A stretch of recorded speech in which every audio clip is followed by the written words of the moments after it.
मैं सभी छात्रों का स्वागत करता हूं।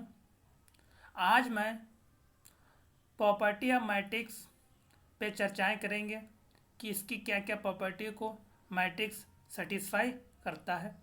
इसी के अंतर्गत सबसे पहली प्रॉपर्टीज है when a matrix is multiplied by scalar then each element multiply by the same scalar. इसका मतलब ये हुआ कोई मैट्रिक्स दी हुई है, उसमें किसी स्केलर की हम मल्टीप्लाई करेंगे तो वो एलिमेंट जो भी स्केलर वैल्यू होगी वो पूरे मैट्रिक्स के ऑल एलिमेंट के साथ मल्टीप्लाई होगा। मैंने इससे पहले ही बता चुका हूँ आप लोगों को कि एलिमेंट क्या होते हैं। एलिमेंट देखिए उसमें जो वैल्यू मैट्रिक्स में दी होती है उसकी पोजीशन को शो करते हैं। जैसे कि मैंने एक मैट्रिक्स मान ली A1 A2 A3 और A4, 8 मैट्रिक्स मान ली।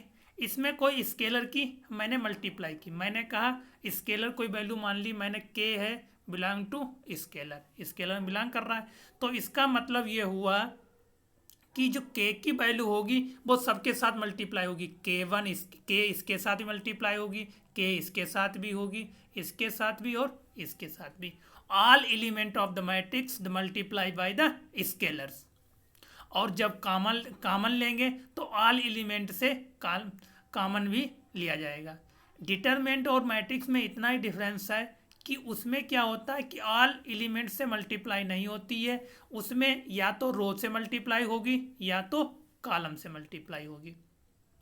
इसी के अंतर्गत अगली प्रॉपर्टी है if A and B are any two given matrix of the same order then their sum is defined as the matrix C whose representative elements are the sum of the corresponding elements of matrix A and B writing as a C equal to A plus B। देखिए हम matrix का addition तभी कर सकते हैं जब जो matrix दिए हैं उनका ऑर्डर दोनों मैट्रिक्स का क्या होना चाहिए, सेम होगा। यदि ऑर्डर सेम नहीं है तो उन मैट्रिक्स का हम एडिशन नहीं कर सकते। जो भी मैट्रिक्स ए दी हो 2/3 की मैट्रिक्स है तो बी भी 2/3 की ही मैट्रिक्स हो, अदरवाइज डिफरेंट ऑर्डर की है तो उसका हम मैट्रिक्स का एडिशन नहीं कर सकते। जब मेरा सेम ऑर्डर की मैट्रिक्स होगी तो उसका एडिशन एलिमेंट जिस पोजीशन का जो एलिमेंट ए का है उसी पोजीशन का एलिमेंट बी के साथ उसका हम क्या करेंगे, एडिशन कर देंगे। जैसे कि matrix A1 A2 A3 A4 एक मैट्रिक्स है, एडिशन B1 B2 B3 और B4। देखिए यहाँ पे दो मैट्रिक्स हैं और सेम ऑर्डर की हैं, ऑर्डर इनका क्या है, सेम है, तो इनका हम एडिशन करेंगे तो एडिशन हो जाएगा। A1 B1 एडिशन हो जाएगा फर्स्ट पोजीशन, सेकेंड पोजीशन हो जाएगा A2 B2 हो जाएगा, A3 B3 हो जाएगा, A4 B4 हो जाएगा। ये मैट्रिक्स मेरी क्या आ जाएगा, C मैट्रिक्स हो जाएगा। इसी के अंतर्गत अगली प्रॉपर्टीज है for any two matrix A and B of the same order A plus B equal to B plus A matrix addition is commutative. देखिए मैट्रिक्स का जब एडिशन करते हैं तो वो कम्यूटेटिव लॉ को होल्ड करता है। A plus B B plus A आपस में इक्वल होंगे तो मेरा क्या हुआ, कम्यूटेटिव लॉ को होल्ड कर रहा है, तो कम्यूटेटिव लॉ को सेटिस्फाई कर रहा है। For any three matrix A B C of the same order, जो मैट्रिक्स A B C हैं सेम ऑर्डर की हैं, तो अब A plus bracket B plus C bracket बंद equal to A plus B bracket बंद प्लस C इक्वल होगा, then the matrix of addition is associative property को सेटिस्फाई करेगा या एसोसिएटिव प्रॉपर्टी होगी। ठीक है। इसी के अंतर्गत अगली प्रॉपर्टी है additive identities is the zero matrix which when adding to each given matrix given to the same given matrix A plus 0 equal to A equal to 0 plus A. देखिए यहाँ पे कोई मैट्रिक्स में जीरो मैट्रिक्स एडिशन करेंगे तो वो matrix same प्राप्त होगी। जब सेम प्राप्त होती है उसी को एडिशन ऑफ आइडेंटिटीज कहते हैं। जब मैट्रिक्स मेरी क्या हो जाती है, सेम प्राप्त होती है, तो एडिशन आइडेंटिटीज कहते हैं। ठीक, जैसे कि मैंने एक मैट्रिक्स ले ली सेम A1 A2 A3 और A4, एक मैट्रिक्स ले ली, इसमें एडिशन कर दिया मैंने जीरो मैट्रिक्स, क्योंकि सेम ऑर्डर की बात हो रही है तो 2x2 ऑर्डर की है, 2x2 ऑर्डर की मैट्रिक्स होगा। जब मैं एडिशन करेंगे तब भी A1 प्लस 0 A1 हो जाएगा, A2 प्लस 0 A2 हो जाएगा, A3 प्लस 0 A3 हो जाएगा, A4 प्लस 0 A4 हो जाएगा। देखो जो मैट्रिक्स मैंने पहले मानी थी उसमें एडिशन जीरो किया, सेम मैट्रिक्स आ जाएगी। इसी को हम आइडेंटिटी, जो जीरो होता है वो आइडेंटिटी एलिमेंट होता है, किसके लिए, आइडेंटिटी एडिशन के लिए, मल्टीप्लाई के लिए अलग होता है। ठीक, सेम मैट्रिक्स प्राप्त हो गई तो एडिशन आइडेंटिटीज हो गया।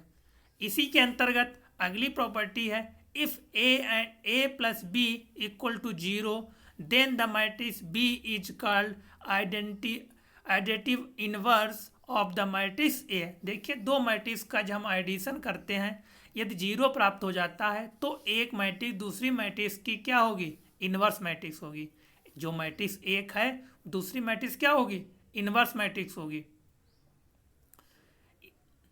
इसी के अंतर्गत अगली प्रॉपर्टीज है कि if A and B are the same matrix order n into P and P into n respectively then the product will be matrix C of order m into n होगा। देखिए यहाँ पे जो मल्टीप्लिकेशन है, देखिए multiplication matrix में commutative law, associative law, existence of identity कभी कभी सेटिस्फाई कर जाता है और असिस्टेंस ऑफ इनवर्स ये भी सेटिस्फाई कर जाता है, जबकि कम्यूटेटिव लॉ, एसोसिएटिव लॉ जो होता है मल्टीप्लिकेशन मैट्रिक्स में बहुत रियर चांस है सेटिस्फाई करे, नहीं तो सेटिस्फाई नहीं करता है। देखिए मल्टीप्लिकेशन में मैंने इससे पहले ही बताया कि मैट्रिक्स का हम मल्टीप्लिकेशन कैसे करते हैं, रो का कॉलम के साथ मल्टीप्लाई होता है। जैसे कि एक मैं मैट्रिक्स लिख ले रहा हूँ पहले A1 A2 A3 और A4, एक मैट्रिक्स मैंने ले ली, मल्टीप्लाई B1 B2 B3 और B4 मैट्रिक्स की मल्टीप्लाई करनी।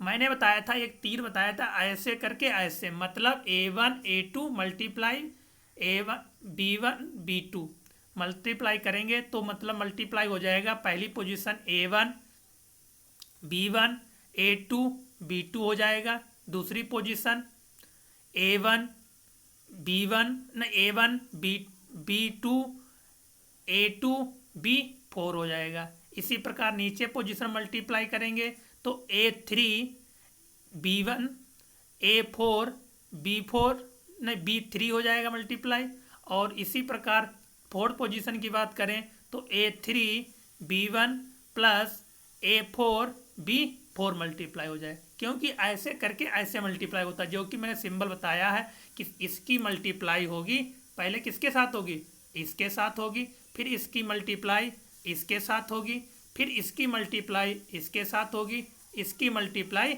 इसके साथ होगी, और उनकी पोजीशन को शो करेंगे। इसी के अंतर्गत आप लोग इन प्रॉपर्टियों को